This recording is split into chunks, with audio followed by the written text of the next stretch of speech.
everyone. Welcome. You're watching Business Today TV. I'm Sakshi Batra and this is Market Today, a show where we'll help you understand all the latest cues from the D Street, starting from the benchmark index moves to sectoral action and all the stocks that are buzzing the most in trade. As we inch closer to the last half an hour of trade, the markets are looking good. Right from the morning trade, we had got this sharp bounce from Friday's losses that seem to have had a short-lived effect on the D Street. 710 points higher for the Sensex right now. It's trading at 61,762.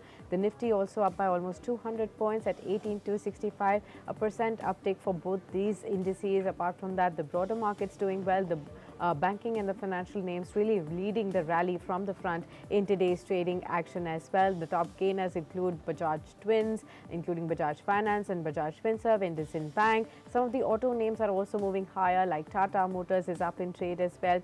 Some metal pack stocks like Hindalco doing well. ONDC has also come up in trade as well, about 2.8% uptake. Some of the IT names also like HCL Technologies now finding its place in the top Nifty 50 gainers. On the other side, if you do see, there are some individual stocks that are facing some news flows related losses, like Sun Pharma is down in trade.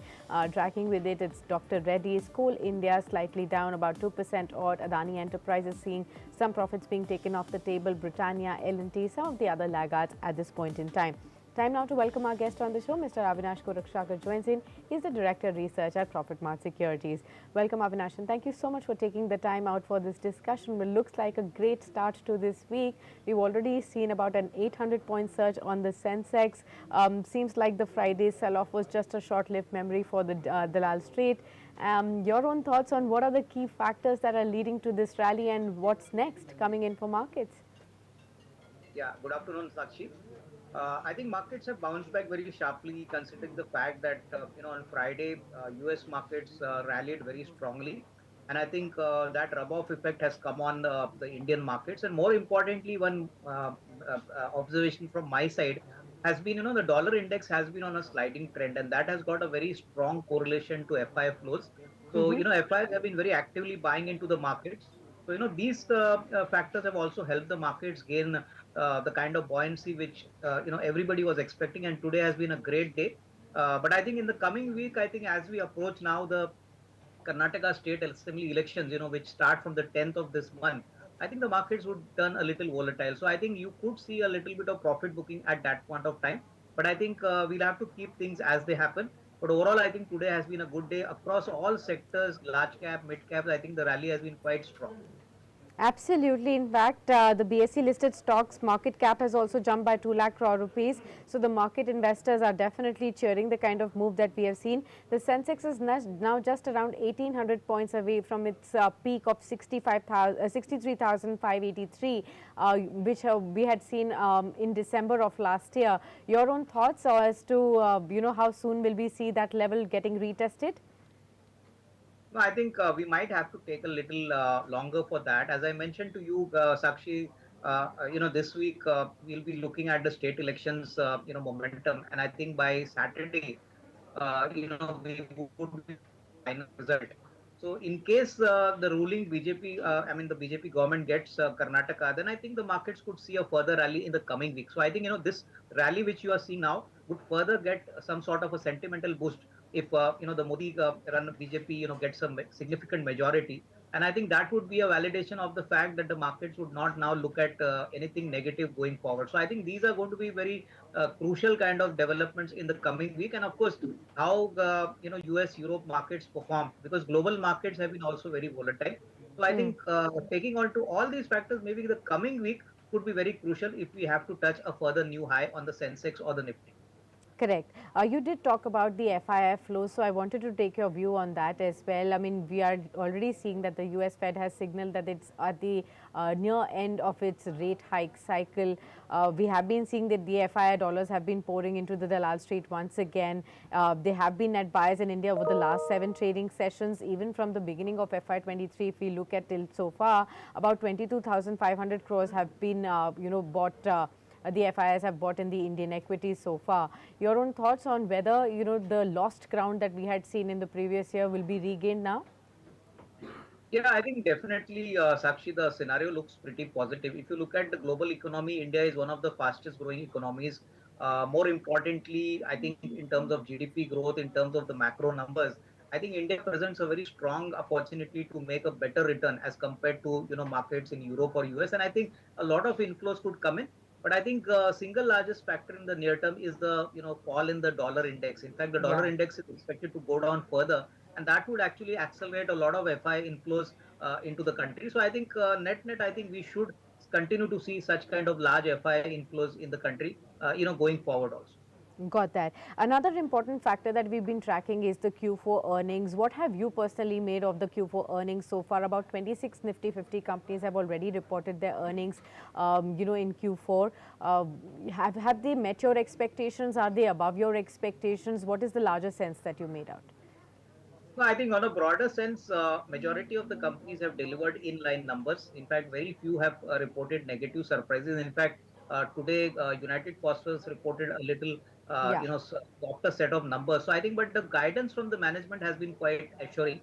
So I think in all sense, I think the numbers have been in line. I think probably if commodity prices continue to go down, crude prices continue to remain where they are, I think that would definitely be a big boost, for the next 1 or 2 quarters. Plus, hopefully the monsoon is good, then I think that would be another re-rating factor which the market would look forward. Okay. Since you talked about UPL, that's trading down for sure. About 40% discount is what we've already seen on the company's earnings this time around, and that is what has led to this downtick on the stock.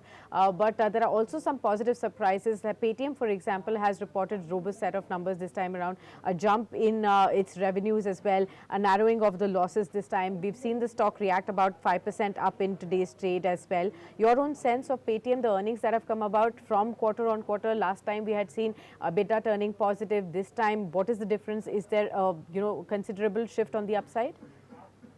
Yeah, I think one good part is that revenue growth traction continues to be very strong, and plus operating profitability even before the ESOP charge has been very strong. More importantly, the net losses have started declining, and now the management is pretty confident that very soon, Paytm will become a free cash flow positive company. Of course, for that to happen, it might take a long time, but I think the first targeted number, Sakshi, would be September 23 numbers, when the management had earlier predicted and forecasted that they would become EBITDA positive. So I think Yeah. the momentum seems to be proper. I think that's the reason the market is very happy that finally, this company has been delivering numbers which are as per the investors' expectation, and we expect this momentum to continue. So pretty a good set of numbers, and I think this 5% upside which you have seen is basically a thumbs up by the market looking at the strong operating numbers. Right. Some of the brokerage houses have actually come out with their reports post these numbers, and they are predicting, a target price of over 1100 or so. Is that a realistic expectations given the kind of challenges that the company may still face at this point in time? Despite this 5% move, is this an opportune time that investors should bet on Paytm for further upside from here? I would say that at least I would wait for the entry of Geo Financial, because Geo Financial is going to enter into all these areas which the company operates, and obviously that would lead to significant competition going forward. So I think it's going to be a little tougher, once Geo Financial is properly listed in the market. But clearly, I think Paytm has got a very large market share in the payment business. They have a lot of cross-selling opportunities. So I would say that anybody who's holding on should at least keep a 2 years perspective. Giving a target price, Sakshi, would be difficult, but yes, I think Okay. definitely longer term prospects look good. But we have seen the company definitely recover from a lot from the lows as well. But despite that, we are seeing that the company is still about 65% away from its all-time high levels as well. Will that be a far-fetched to see even now?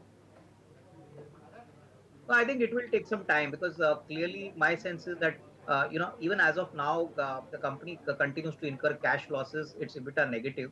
So I think Hmm. only once the company becomes EBITDA positive, and obviously at a later stage when the management pretty confidently has mentioned in its press release that it Yeah. intends to be free cash flow positive. I think these are very positive statements, Sakshi. But I think Yeah. you'll have to wait for some more time before you see actual results.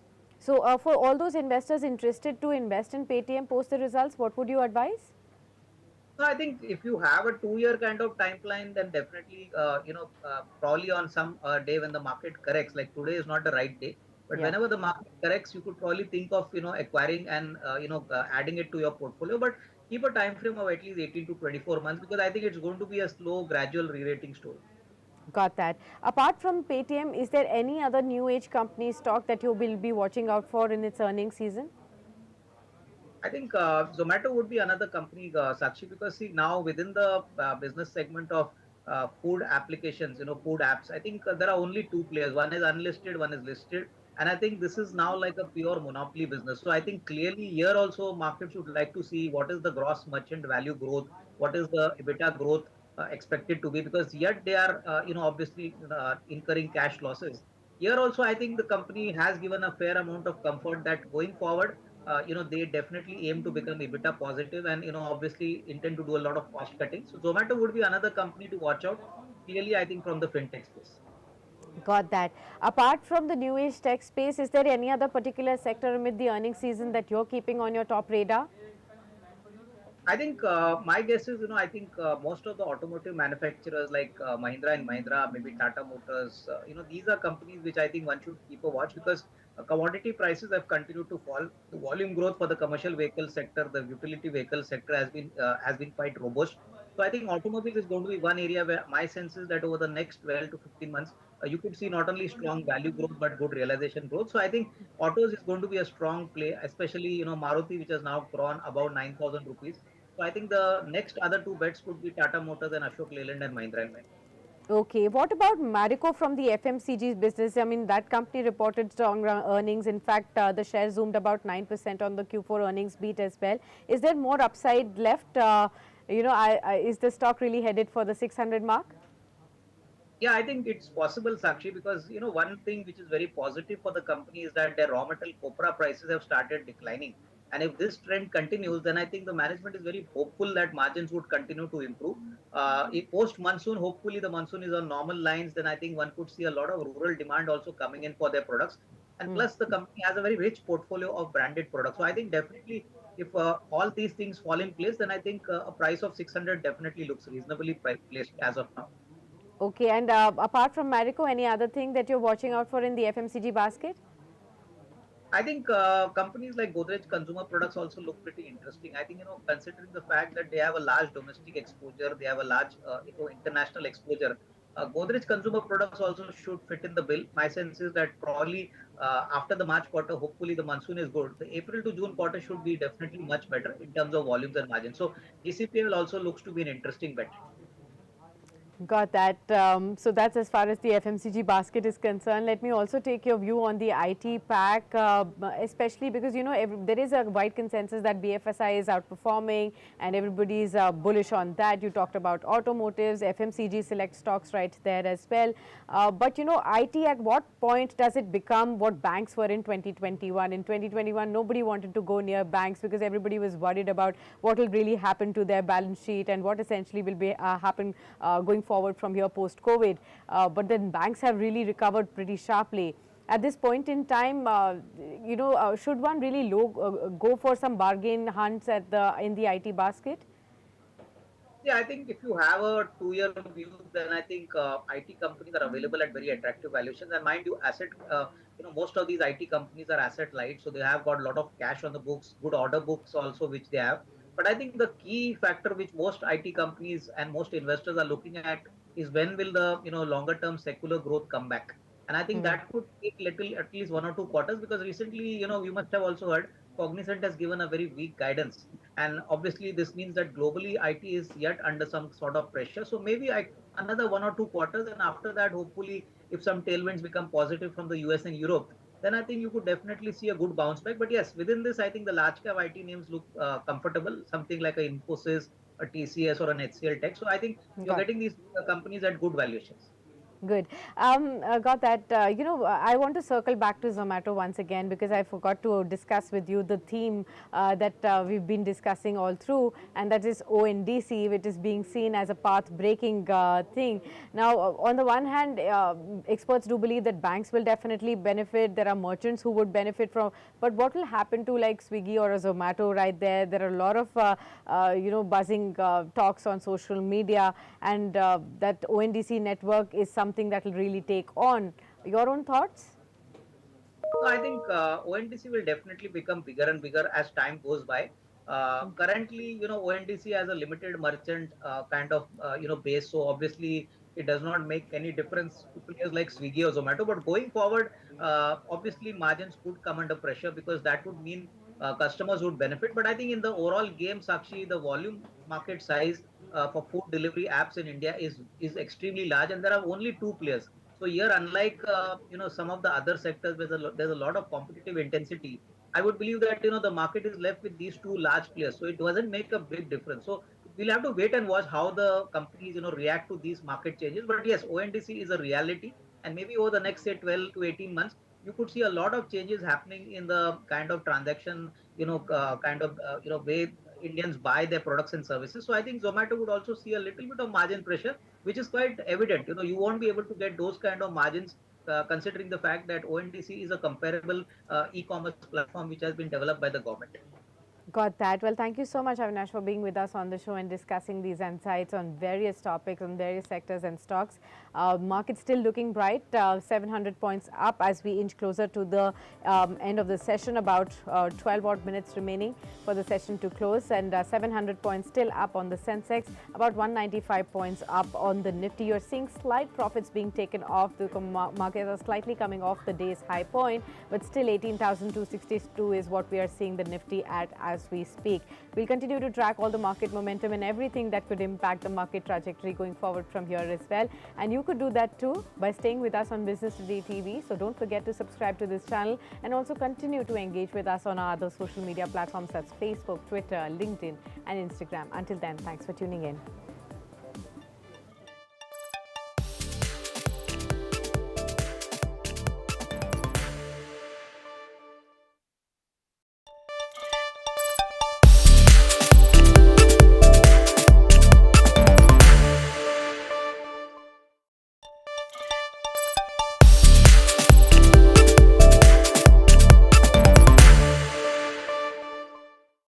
With rapid